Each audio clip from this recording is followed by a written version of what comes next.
After moving to a new city and joining a new friend group of single mothers who brag about living off other men's money, my wife suddenly decided she wanted a divorce to try the same lifestyle. But just 1 month after the divorce, she's begging to reverse it because she's found herself in a terrible financial and emotional position, and no other man wants to be with her. After moving to a new city and joining a new friend group of single mothers who brag about living off other men's money, my wife suddenly decided she wanted a divorce to try the same lifestyle. But just 1 month after the divorce, she's begging to reverse it because she's found herself in a terrible financial and emotional position, and no other man wants to be with her. About 7 months ago, Emma, my ex-wife, 42 female, and I, 44 male, moved away for her new job. She had been offered an upper management position in a company that she had applied to without my knowledge, and the reason she had done so was because she knew that I would never agree to move away. We had been together for 12 years, married for 10, and we have 8-year-old twins together. Both our families are situated here, and a few years ago, my father was diagnosed with leukemia. Since then, it's been very difficult for our family because my dad's health hasn't been great and we are always afraid of when we might lose him. Naturally, as his only son, I want to be here for him and also for my mother, and so I hadn't wanted to move away after my dad's diagnosis. I thought that Emma would understand what I was going through, but instead, she told me that I was being a little too sensitive and that I can't just keep turning down opportunities to work out of state and expect her to do the same just because my dad was sick. Before my dad fell sick, we had actually been planning to move away because she wanted a change of pace. But after my father's diagnosis, I told her that it would not be possible for me anymore. She tried to be understanding of it in the beginning, but gradually, since last year or so, she had started to become very restless. And we had been fighting quite frequently over this. She wanted to move away because she felt stuck here, and I couldn't possibly think about moving away while my dad was in such a condition, especially since it would also mean having to leave my mother to deal with it all on her own. Even if I had had any siblings, I wouldn't have been able to leave because my conscience wouldn't have let me. And I kept trying to explain that to Emma, but she refused to see my point. And I just felt like she was being selfish. Whereas she felt like I was the one being selfish. And then earlier this year, she just came home from work one day and told me that she had applied for a high-paying position in a company outside of state and she got the job. That came as a shock to me and I wanted to be happy for her, but I just couldn't because she hadn't told me anything about this application or this job. I was kind of in shock, so I just congratulated her and then I said nothing. That day, I remember we got into an argument because she didn't think I was happy enough for her even though it was a pretty big deal because I have to admit, it was a good job with decent pay. However, I was just upset that she hadn't even thought that she needed to talk to me about it before applying, and she told me that she didn't even think that she would get the job. But now that she had it, she was thinking of moving away and she wanted me to come along with her. She wanted to relocate our entire family knowing what my feelings on this were. So we ended up fighting over that and it was one of our worst fights. It got so bad that she ended up leaving to go and stay with her parents for a couple of days and we had no contact for those days. So I actually thought that she was going to file for a divorce and put an end to this. But then she came back home and we ended up deciding that we were going to try and patch things up between us because we still had the kids and we couldn't let them down. And back then, I thought that I could still make it work with her because I didn't want to let go of this marriage. I was sure that I loved her and she told me that she did too, which is why she wanted to make it work. But she also didn't want to give up on her dreams, and so after a lot of discussion, we decided that she was going to take up the job and I would stay back here. She told me that she was going to try and travel back and forth as often as she could so that we could make this work. We had no other option but to choose a long-distance marriage for now since neither of us was ready to give up on each other. It was hard for me to agree, but I had to do it, at least for a while, before we could figure out what we wanted to do in the future. So then she left as she would come back home every alternate weekend, but even then she would only get to spend 2 days with us and take a flight back on Sunday evening since she would have to be back for work every Monday. It was tiring for her and I knew it, but there was nothing that I could do since she had agreed to this arrangement. With time, I guess she started resenting me and her attitude towards me got worse. We had promised each other that we were going to try and make this work. But every time that I would try to call her during the week, she would always be really mean to me and we would inevitably end up arguing about something or other. After a certain point of time, it started feeling like she didn't even want to speak to me. And instead of calling her on my own, I started waiting for her to call me first and then we started speaking less to each other. And even when we would talk, it was always very cold and weird, and I didn't know what to make of it. Then, eventually, after having spent almost 4 months away, she came home one weekend and had divorce papers with her. At the time, things were really tense between us, and she told me that she couldn't do this anymore. When she came back home that weekend, we hadn't spoken for almost 6 days in a row because of the argument that we had the last time we spoke. And I wanted to come up with a reason not to get a divorce, but I couldn't come up with anything. Because the last fight that we had was one where she had actually thrown out the idea of separating and ending this marriage for good. I should have seen that coming because for months, not only had we been fighting, but she had also been getting closer to a certain friend of hers from high school. This friend, let's call her Melissa, was not a good person and was an even worse influence. Emma had always been good friends with Melissa and that woman had even been there as a bridesmaid at our wedding, but I had never liked her because she had always given off a weird vibe. From what I knew about her, she was a total gold digger and always went after rich married men so she wouldn't have to commit to them, but would still get the benefits of being with a rich guy. She would even brag about it as if what she was doing wasn't detestable enough. When I used to bring up her behavior with Emma, she used to tell me that it was her personal choice and that we shouldn't judge her. That was quite infuriating. So eventually, I just stopped talking about Melissa and decided to ignore that friendship altogether. It got easier eventually because after Melissa moved away and Emma got caught up with work and kids, they kind of drifted apart. Anyway, I had known that Melissa had also been living in the same state with her son for a couple of years since she had moved away after her second divorce, probably to scout for new prey. Coincidentally, when Emma got a job in the same state, she reached out to Melissa, and she was the one who introduced her to the city and helped her move in and stuff along with me. I was there all along and I had hoped that maybe Melissa would have sobered up after so many years, but she was still the same weird person. I was not comfortable with Emma being so close with Melissa once again, but she was the only friend that Emma had there. So I couldn't even say anything about it. In the months that Emma had been staying there, she had told me that Melissa had been really supportive of her since she was on her own and had even introduced her to a couple of her own friends. This so-called group that Melissa had introduced Emma to was very dicey because as far as I remember, it was 3 or 4 women who were all single mothers. They had met through Facebook and had a Facebook support group kind of thing together. From whatever Emma had told me, these women had all been with men and had kids with them, but due to a variety of reasons, their partners had abandoned them and now they were raising their kids on their own and the only support they got was a child support check. However, it was not as sad as it sounds because most of the women that Melissa was friends with were just like her. They had gone for super rich men, had affairs with them, got pregnant, and then when these men had decided to stay with their wives and families, these women managed to get them to pay a big fat child support check from them, which supported their lifestyle. It actually wasn't just a support for them. It was also payment for them to keep their mouths shut since I'm assuming these men didn't want word of their affairs getting to their wives.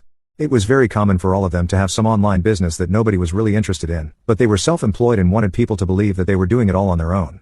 But in reality they were running a scam and proudly called themselves independent women who had all the freedom in the world to live by their own rules while living off of the money of men who had been stupid enough to fall into their traps. Emma thought that it was funny, but I thought it was disgusting and I didn't think that it was a good idea for her to be socializing with them. However, she kept defending her friends and told me that she had gotten to know them personally and they were all really nice women.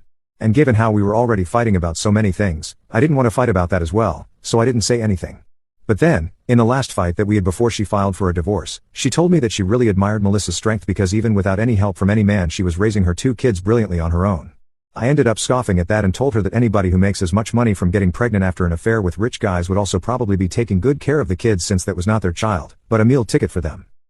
And that was what led to a huge blow-up fight between us because before that, we had been trying our best to keep a lid on our tempers but the frustration had just been building up for months and that day, that little disagreement over one thing was enough to set us both off. We started cursing at each other, telling each other exactly how much we hated the situation, and just kept blaming each other. After one point, she just said that if we were just going to fight like this all the time, it was probably better for us to go our separate ways and then disconnected the call. I thought she didn't mean that and I thought that she was going to call me and apologize, but that never happened. And I was really upset with her as well, so I didn't bother to reach out either. That weekend, she showed up with the divorce papers and I decided to go ahead with it because I couldn't find a reason to stay with her anymore either. We had tried our best to make it work but it didn't, unfortunately. And even the kids, the ones we were supposedly staying together for, hardly got to see us together and even when we were together, we were not happy. So rather than letting them grow up in a toxic environment, we decided to get a divorce. The divorce process was relatively simple since we don't have a waiting period here in our state, and we only have to divide our joint assets, which was simple enough. I got to keep the house and the kids since she didn't want to take them away with her right now and said that at the moment, we could stick to our arrangement of her coming back here every weekend to meet them. We had been splitting the cost of raising them anyway, so we continued to do that. Once they were a little older, we would leave it up to them what they wanted to do. It was not convenient for either of us, but we didn't want to fight for custody since we believed that our kids deserved both of us in their lives. As for the house, we had a verbal agreement that we would put it up for sale in a few years and whenever it's sold, we would split the money. Anyway, the divorce was finalized about a month ago and I didn't think that she would speak to me after that because even while we were getting divorced, we hardly had anything to talk about outside of the meetings with our lawyers. Now that everything had been finalized, I was trying to cope with the situation since even though it actually felt like nothing had really changed since we were still going to stick to the same routine, life was definitely going to be pretty different for me now because I was no longer married to Emma. My kids were also very confused about what was going on, so I had to explain to them that their mother and I were no longer together even though nothing exactly had changed. But last night, she decided to call me up again so that we could sort things out between us and give our relationship another chance because apparently she had made a huge mistake and she wanted to reverse the divorce. I could tell that she had been crying and she was pretty much hysterical on the phone call. She started ranting about how she had unintentionally glamorized the lifestyle that Melissa and her friends had been leading. And because of that group, she hadn't mentioned it to me earlier because she knew how I felt about Melissa. But after that last fight that we had, she had spoken to her group of friends and they had told her to go for a divorce. She had been skeptical about it initially, but they talked her into it so that she spoke to a lawyer that they put her in touch with. But 1 month has passed since then and she has tried literally to get herself to move on, like dating apps and blind dates and even going out every other night, but has only ended up hooking up with random people and that has only made her feel pathetic because at least with me, even when we were fighting, she knew that she loved me and I loved her. Now, she's just really lonely and more than anything else, she also misses the kids. Her friends told her that this would pass, but she hasn't been able to get rid of the loneliness and the guilt after the divorce. On top of that, her company had been doing pretty well when she joined, but she has had several pay cuts since then because apparently they had kind of embellished how well they were doing to get her on board, and her income now doesn't match what she had been offered initially. It's not just her. Everyone in the company has been going through the same thing, and they keep telling people that things will work out if they keep working hard. But she thinks it's just so that they can retain their employees, and that's another part of the reason why she wants to come back to me. She said that she really wanted me to consider it and reverse the decision to get divorced because she just misses her family and what her life used to be. But after she was done talking and explaining her situation to me, I just felt furious with her because I couldn't believe that she had allowed her stupid, immoral friends to talk her into getting a divorce. I had always warned her against Melissa, and I had also made it very clear that I didn't like the company she was keeping after she moved away, but she never paid any mind to me. And now, they had turned out to be the reason that she ended up making the decision that she did. Had it been her own mistake, I might have even been all sympathetic towards her, but the fact that she had chosen to listen to people that I hated really got on my nerves. The audacity to call me up and start crying about all of these things as if it had all been very easy for me just made me very upset, and I ended up snapping at her.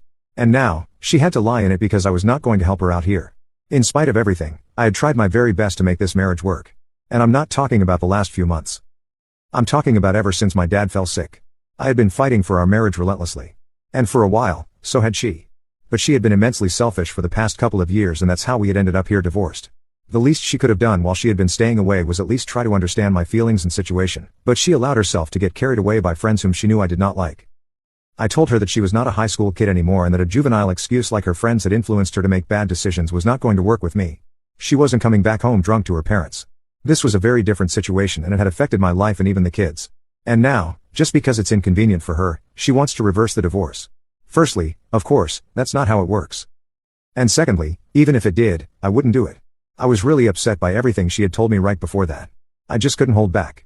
So I told her that now if she was feeling really lonely and guilty, then she should just ask her friends for help, because I'm sure if they were the ones who had encouraged her to file for a divorce, they cared about her enough to take her in if she was not doing well financially and support her emotionally as well. I was also very annoyed by the fact that she had basically just confessed that she had been hooking up with random people for the past month after our divorce. Technically, she was single, so she was allowed to do whatever she wanted. But it made me feel really uncomfortable and depressed because I felt like it had cheapened whatever we had shared for the past 12 years. So I told her I did not want her back in my life anymore, especially after the things that she had just told me. And that I was going to make sure that the kids stayed with me because I was not sure if she was a good influence on them anymore. She started crying even harder and told me that she was ready to do anything it took to make things right, but I told her that she had made a decision and she had to live with it and the kids, and I did not need her anymore. Then I hung up and blocked her. When I woke up this morning, I had several messages from my ex-in-laws, and they were telling me that I shouldn't have said the things that I did because she was already really low, and it was not nice of me to kick her when she was down.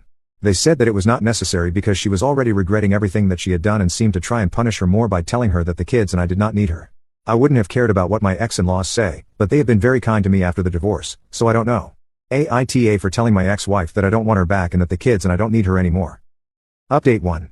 Hello, guys. Thank you so much for all the support that you guys have shown me in the comments.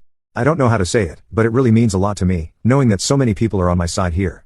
And it means even more to me that so many of you have identified with my story and have reached out to let me know that things are going to be alright. It's very kind of you guys, and I know that things are going to get better. It has been 4 days since I posted, and I had blocked Emma after we had that conversation, so she hasn't been able to get in touch with me. But this weekend, she is supposed to come over to see the kids and spend some time with them, so I don't know what's going to happen then. For the past couple of months, ever since the divorce was initiated, she would just pick up the kids from my place and go to her parents' place to spend the weekend with them and occasionally spend some time here with all 4 of us for some family bonding. But mostly, she would try to stay away from me, and I was fine with it because it just made things easier for me. This weekend, though, it's anybody's guess. I'm actually kind of dreading having to see her because her parents have been very upset with me and have told me that the things that I said to her were so harsh that she has ended up crying every single time that they have called her after that. I haven't been responding to any of their messages because I don't really know what to say to them. But I feel kind of bad, because I know Emma is kind of a really non-emotional person, and I know that I really managed to hit her where it hurts, because she's been crying so much. Even though she hasn't exactly been kind to me and our circumstances haven't been the best, I still feel really sad for her, because we could have had a great life and I feel like she ruined it all for herself. I did my best to make it work, but it's not like I can make the marriage work on my own without any help from her. I don't know what to say anymore, to be honest. Update 2. So Emma came over yesterday to pick up the kids and we ended up having a discussion about everything that had been said. It was clear from her appearance that she had been having a very hard time, and I could see it on her face. And I found it really hard to be cold to her. So then she asked me if I would be willing to talk to her just for a bit, and I ended up agreeing. Once the kids were in their room, we got to talking and she told me that she was really sorry about everything. And she wasn't referring to the recent months. She was referring to the past couple of years because it had taken a lot for her to realize how selfish she had ultimately been, and she even said that she did not deserve me.